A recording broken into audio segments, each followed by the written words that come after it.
শীতকাল শুরু হচ্ছে, ঠান্ডার উৎসব শুরু হবে, শীতের উৎসব, পিঠা উৎসব, হেয়ার অ্যান্ড দেয়ার মেলা অ্যান্ড ছুটির মৌসুম শুরু হচ্ছে। তো এই মৌসুমে যাওয়ার আগে আমাদের প্রিপারেশন কিছু রাখা দরকার, তাই না?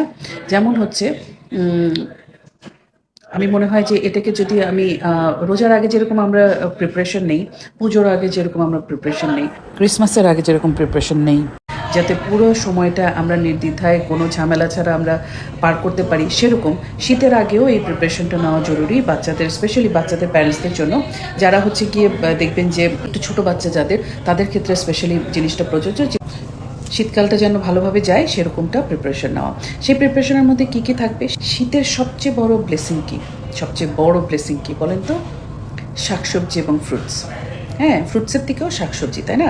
শাকসবজিগুলো হচ্ছে এমন সুস্বাদু শাকসবজি হয় যেগুলো হচ্ছে গিয়ে আসলে শরীরের জন্য যেমন ভালো, তেমনি হচ্ছে কি উপাদেয়, মানে টেস্টি। তো এই সুযোগটা কাজে লাগাতে হবে। ওই যে বললাম শীতের প্রিপারেশন, শীত আসার যে প্রিপারেশনটা, যেহেতু আবহাওয়ার তাপমাত্রা অলরেডি পরিবর্তন হওয়া শুরু করেছে, সুতরাং শীত আসার যে প্রিপারেশনটা এখন থেকে শুরু করতে হবে। বুঝা গেল? বাচ্চা যাদের ছোট তাদের প্রিপারেশন একটু হার্ডার হবে, যাদের বড় তাদের একটু কম কষ্ট, কারণ বাচ্চারাও তাদের সাথে পার্টিসিপেট করবে। তাতে কী হবে, মা বা কেয়ার গিভারদের দুশ্চিন্তা বা প্ল্যানিং একটু বা কাজের লোড একটু কমে যাবে, তাই না? আচ্ছা, ছোট বাচ্চাদের জন্য কি প্রিপারেশন, টুকটাক একটু আইডিয়া দিয়ে রাখি। সেটা হলো যাদের বাসায় 5 বছরের নিচে বাচ্চা আছে, তারা সবসময় প্রিপারেশন রাখবেন এই সময়টায় কি কি খাবার বাচ্চাকে দেওয়া যাবে, কি কি যাবে না। যাবের থেকে যাবে না লিস্টটা একটুখানি বেশি কঠিনভাবে বা সূক্ষ্মভাবে পর্যালোচনা করে বাচ্চার ক্লিনিক্যাল কন্ডিশন, ওভারঅল বাচ্চার হেলথ চেক আপে যেসব জিনিস ধরা পড়েছে অসুস্থ করে, সেই জিনিসগুলা ওর লিস্ট থেকে বাদ দিতে হবে। এর মধ্যে সবচেয়ে বড় ব্যাপার যেটা আমি মনে করি সেটা হচ্ছে টেম্পারেচার। কারণ এখন হচ্ছে কি ঠান্ডা পড়তে শুরু করেছে, এই সময় না আপনি ফুল প্যান্ট মোজা পরাতে পারবেন, জুতা পরাতে পারবেন, না ওকে খালি পায়ে রাখতে পারবেন, তাই না? কি একটা বাজে একটা সিচুয়েশন।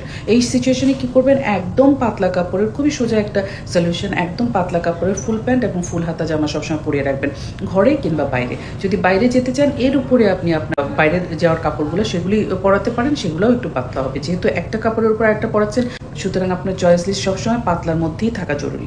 বুঝা গেল?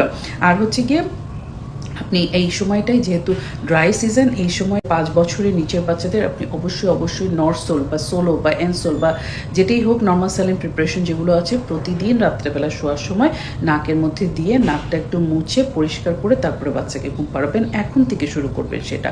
তাহলে হবে কি, বাচ্চাটা রাত্রেবেলা যে শেষ রাতের দিকে ঠান্ডা বাতাসটা হয়, ঘরটা ঠান্ডা হয়ে যায়, ওই সময় কিন্তু ওর প্রবলেমটা কম হবে। ঘুম থেকে উঠেই তাকে হাঁচি বা কাশির তে তার ভুগতে হবে না। বুঝা গেল? ইউরিনের কালারের দিকে খেয়াল রাখেন। বাচ্চার খাবারের মধ্যে অবশ্যই ফ্রুটস এবং ভেজিটেবল রাখেন।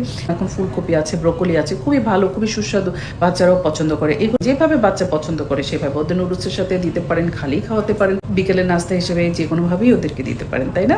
ওদের পছন্দ অনুযায়ী। এবং চেষ্টা করবেন কি, এই যে সবজিগুলো ওদেরকে খাওয়াচ্ছেন, এইগুলা ওদের পছন্দ অনুযায়ী করার জন্য ওদের সামনে প্রিপারেশন করুন, এবং ওদেরটা যেরকম করে দিচ্ছেন আপনারা ওদের সামনে খাবারটা খান। তাহলে পরে আপনাদেরকে খেতে দেখলে তারা কনফিডেন্স পাবে এবং তারা তারপরে খাওয়া শুরু করবে।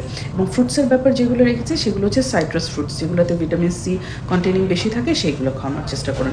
এই জিনিসগুলো হচ্ছে গিয়ে শীতের প্রিপারেশন। কী কী বলেছি তাহলে ব্রিফ করে যদি বলে দিই, 1 হচ্ছে কি টেম্পারেচার, রাত্রের টেম্পারেচারটা আপনাকে মেনটেন করতে হবে। 2 হচ্ছে ফুল প্যান্ট ফুল জামা পরাতে হবে, গলার উঁচু না, গোল গলার, এবং মোজা। এটা আপনার উপরে ডিপেন্ড করবে যে হাত পা ঠান্ডা হয়ে যাচ্ছে কিনা, সেই ক্ষেত্র বিশেষে সাধারণত মোজা ইউজুয়ালি বাচ্চাদের লাগে না এই সময়টা, আর একটু বেশি ঠান্ডা পড়লে অবশ্যই লাগবে। কিন্তু সে ফুল হাতা ফুল জামা হবে হচ্ছে একদমই পাতলা কটন কাপড়ের, ওইটার উপর দিয়ে বাইরে যাওয়ার সময় আপনি একটু হাফ হাতা জামা পরে ফ্যাশনেবল জামা পরাতেই পারেন। আর 3 হচ্ছে কি প্রতিদিন গোসল, সাবান শ্যাম্পু, এটা তো সারা বছরেরই নিয়ম, এটা নতুন কিছু না। 4 হচ্ছে কি ভেজিটেবল এবং ফ্রুটসের উপরে নজর রাখা। এই কয়েকটা প্রিপারেশন নিয়ে শীতকালটা যদি বাচ্চাদের নিয়ে শুরু করেন, তাহলে আমার মনে হয় যে, আমি আশা করি যে বাচ্চাগুলো সুস্থ থাকবে পুরো শীতকাল জুড়ে, আর এনজয় করবেন পুরো মৌসুমটা বাচ্চাদেরকে নিয়ে। বাকি আল্লাহ ভরসা। অনেক ভালো থাকবেন, সুস্থ থাকবেন, নিজেদের সুস্থ বাচ্চা নিয়ে। খুদা হাফেজ।